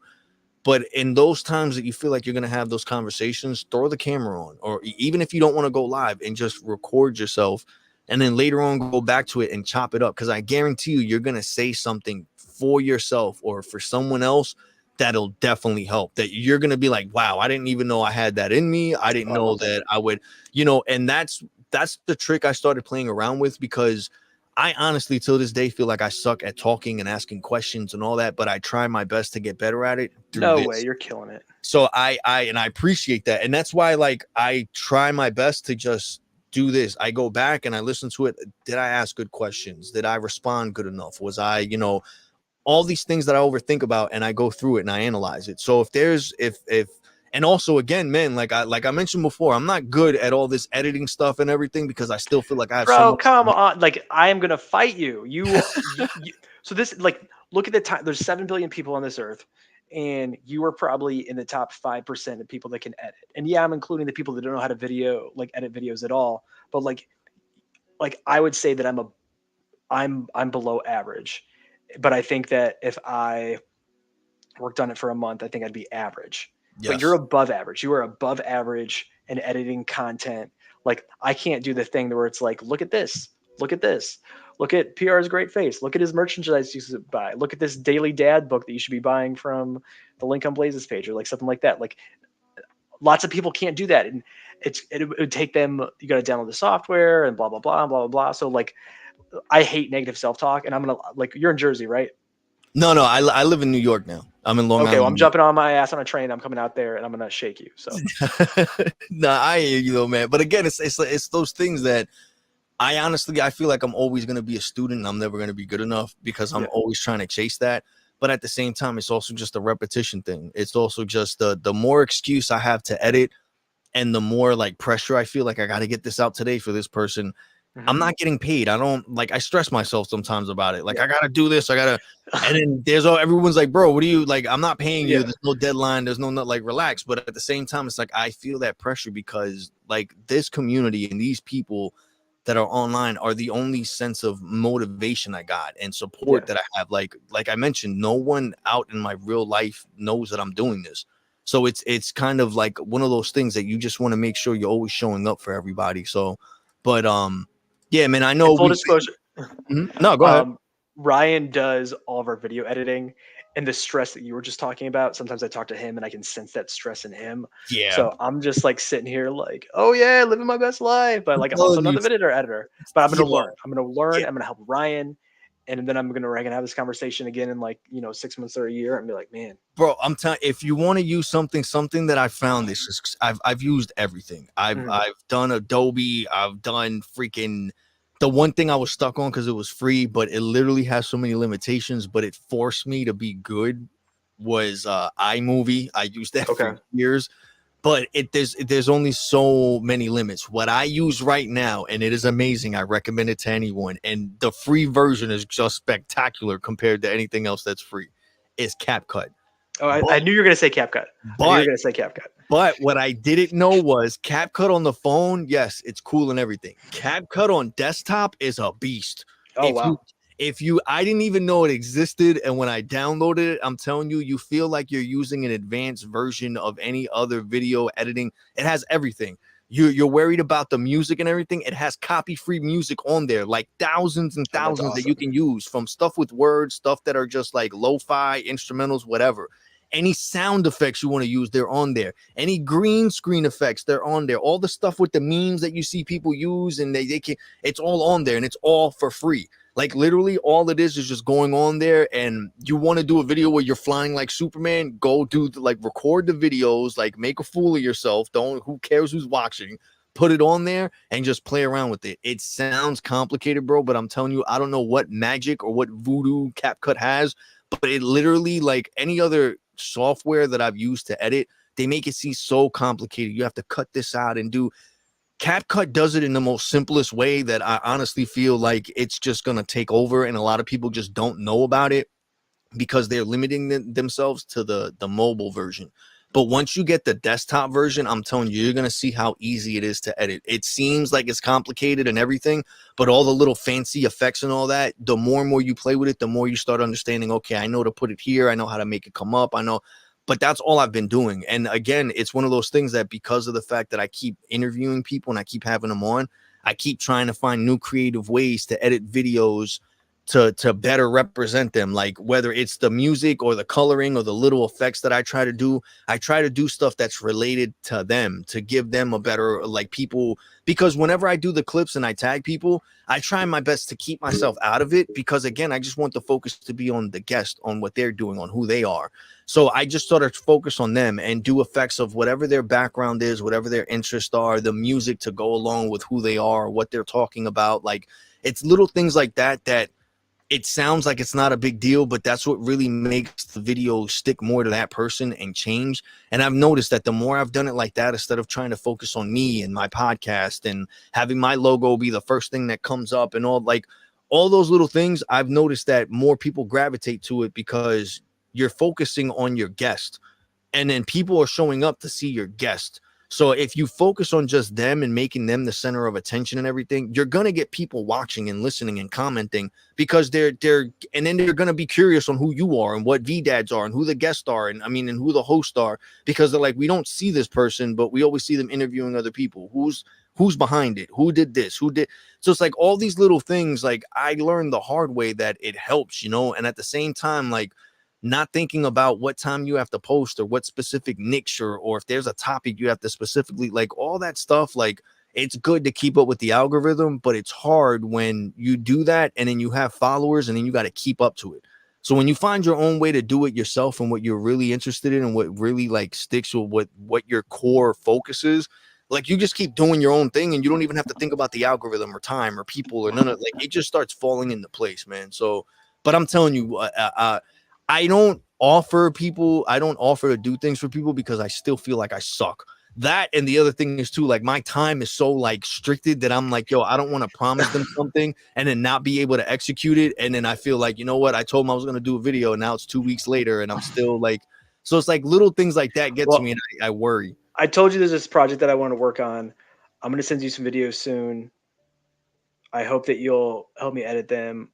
Yeah, I'll do what I can, bro. And then maybe 5, and then I'll be like, man, these are awesome, and I'm gonna pay you for these, and I'm gonna pay you for those. I don't know, just think about it. But I got you. But I know it's getting late. I know we gotta wrap things up and everything like that. So right now, I just want to give a shout out. Nacho's been kicking it with us in the chat here on Nacho. Twitter. What's up, bro? Good to see you. We got 2 or 3 people kicking it with us on YouTube. We got 34 people kicking it with us on X right now. Oh, it's crazy. That's awesome.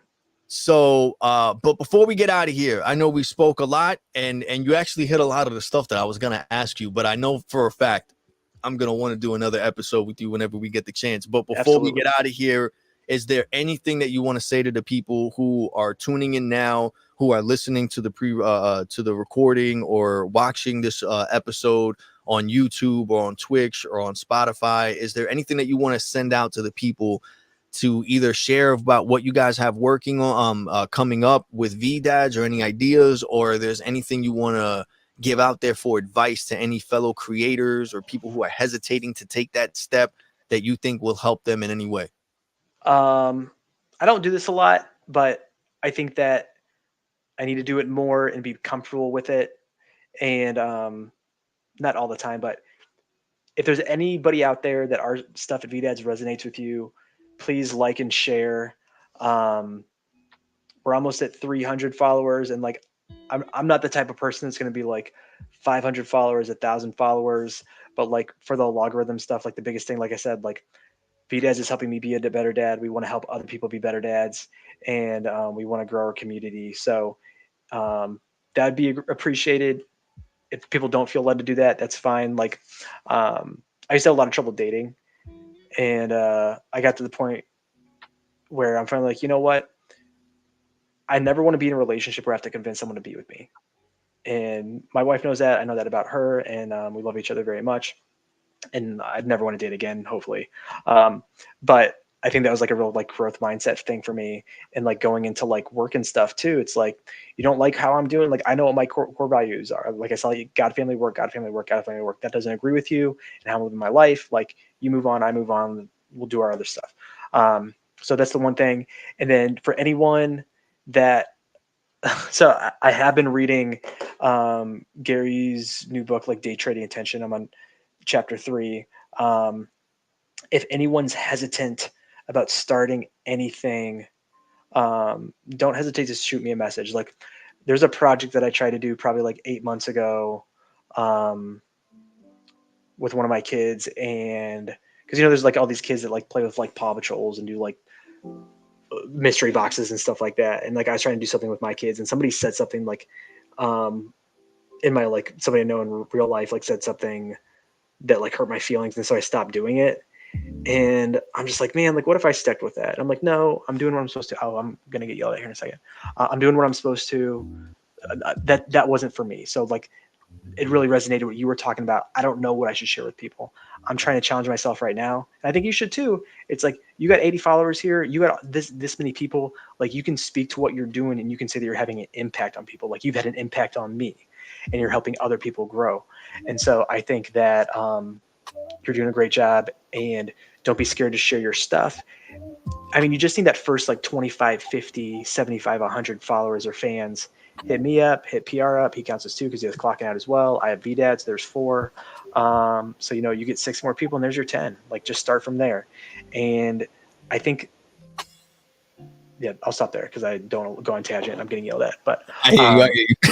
yeah. But yeah, yo, so everybody, if you're interested in VeeDads and you want to go show Blaze some love, all the information of all her social media, and as well as for VeeDads, I'm going to have in the description of wherever you're listening or watching this podcast episode. Blaze, thank you so much. I know you got to go and do your daddy duties.